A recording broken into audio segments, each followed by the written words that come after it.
നമുക്കിപ്പോൾ ഏറ്റവും സന്തോഷകരമായ കാര്യം അമ്മയുടെ പ്രസിഡന്റായി തിരഞ്ഞെടുക്കപ്പെട്ട ശ്വേത മേനോൻ നമുക്കൊപ്പം ചേരുകയാണ്. വളരെ വാശിയേറിയ ഒരു മത്സരമാണ് നടന്നത്. മാത്രമല്ല ആദ്യത്തെ മത്സരമാണ് എന്ന് വേണമെങ്കിൽ പറയാം. ആദ്യത്തെ മത്സരത്തിൽ തന്നെ വനിതകൾ ഇതിൻ്റെ ഉയർന്ന സ്ഥാനങ്ങളിലേക്ക് വന്നു എന്നുള്ളത് നമ്മളെയൊക്കെ സന്തോഷിപ്പിക്കുന്ന കാര്യമാണ്. ശ്വേത മേനോൻ ഇപ്പോൾ കൊച്ചിയിൽ നിന്ന് തത്സമയം ചേരുകയാണ്. Shweta, good morning.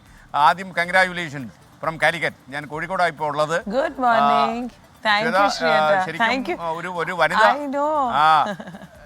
ഓക്കെ. മാത്രമല്ല ചില്ലറ അസ്വാരസ്യങ്ങളിലേക്കൊക്കെ ശ്വേത മേനോൻ വീഴുന്നു എന്ന് അറിഞ്ഞപ്പോൾ നമുക്കൊക്കെ ഒരു സങ്കടമായി. പക്ഷേ ആ സങ്കടത്തിൻ്റെ കടലൊക്കെ നീന്തി കടന്ന് ഇപ്പോൾ പ്രസിഡൻ്റായി. അപ്പോൾ ഒരു വലിയ പ്രസിഡൻ്റായിട്ട് ഇങ്ങനെ നിൽക്കുക, നന്നായി. അപ്പോൾ അമ്മ പ്രസിഡൻ്റായി ഒരു വനിത എന്ത് തോന്നുന്നു? Thank you ശ്രീയേട്ട.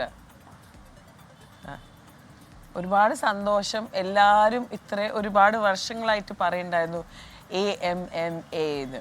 ഇപ്പോൾ എനിക്ക് പ്രൗഡ്ലി പറയാം, ഇന്ന് അമ്മേൻ്റെ പ്രസിഡൻ്റായിട്ട് ഞാൻ അമ്മേനെ വീണ്ടും അമ്മയായിട്ട് വിളിപ്പിക്കാൻ വേണ്ടി എല്ലാവരോടും അഭ്യർത്ഥിക്കുകയാണ്. സത്യം പറയാണ്, ഇത് AMMA അല്ല. പ്ലീസ് നമ്മളെ സന്തോഷിപ്പിക്കുക. ഇനി ഞാൻ ഇതാ സാക്ഷാത്ത് നിങ്ങളുടെ മുമ്പിൽ നിൽക്കുന്നു അമ്മയായിട്ട്.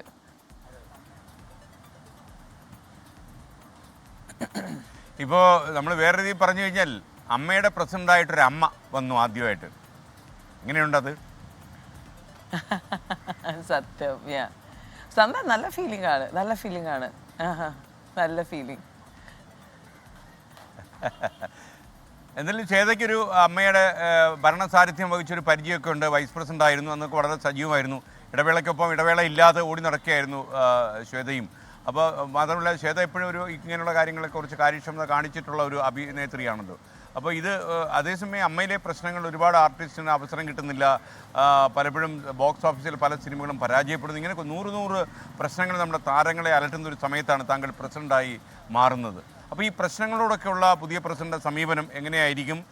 ഏത് രീതിയിലൊക്കെയാണ് ഇപ്പോൾ അമ്മ നേരിടുന്ന ആഭ്യന്തര പ്രശ്നങ്ങളെയൊക്കെ കൈകാര്യം ചെയ്യാൻ ശ്വേത പോകുന്നത്? ശ്രീയേട്ട, ഒരു കാര്യം മനസ്സിലായിട്ടുണ്ട്, ഒരു നല്ലൊരു ലിസണർ ആവണം, കേൾക്കാനുള്ള കേൾവി ഉണ്ടാവണം. അതാണ് ഇപ്പോഴത്തെ എൻ്റെ ഏറ്റവും വലിയ എജൻഡ. ബിക്കോസ് എല്ലാം ഒരു പേഷ്യൻസ് ആയിട്ട് നമ്മളെല്ലാം കേട്ട് പ്രശ്നങ്ങൾ എങ്ങനെ ചർച്ച ചെയ്തിട്ട് അത് പരിഗണിക്കാൻ പറ്റും. ഒരുപാട് നമ്മൾ പറയില്ലേ, ഒരു കമ്മ്യൂണിക്കേഷൻ വഴി നമുക്ക് ഒരുപാട് കാര്യങ്ങൾ സോൾവ് ചെയ്യാം. അപ്പോൾ അതാണ് എൻ്റെ ആദ്യത്തെ principle and agenda for anything and everything. ഇനി മുതൽ ലിസൺ.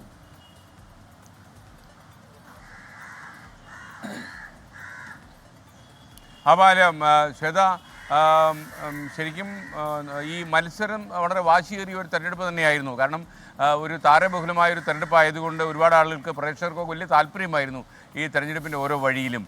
അപ്പോൾ എങ്ങനെയുണ്ടായിരുന്നു തെരഞ്ഞെടുപ്പ്? അതിൻ്റെ ഒരു അനുഭവം എങ്ങനെയായിരുന്നു? എനിക്ക് തോന്നുന്നു ഇത്ര വാശിയേറിയ ഒരു മത്സരം ഞാൻ എൻ്റെ ജീവിതത്തിൽ തീരെ പ്രതീക്ഷിക്കാത്ത ഒരു ടേൺ ഔട്ടായിരുന്നു. ഞാനെല്ലാം 150-200 ആൾക്കാരെയാണ് പ്രതീക്ഷിച്ചത്. പക്ഷേ ഓൾമോസ്റ്റ് 300ഓളം ആൾക്കാർ വന്നു.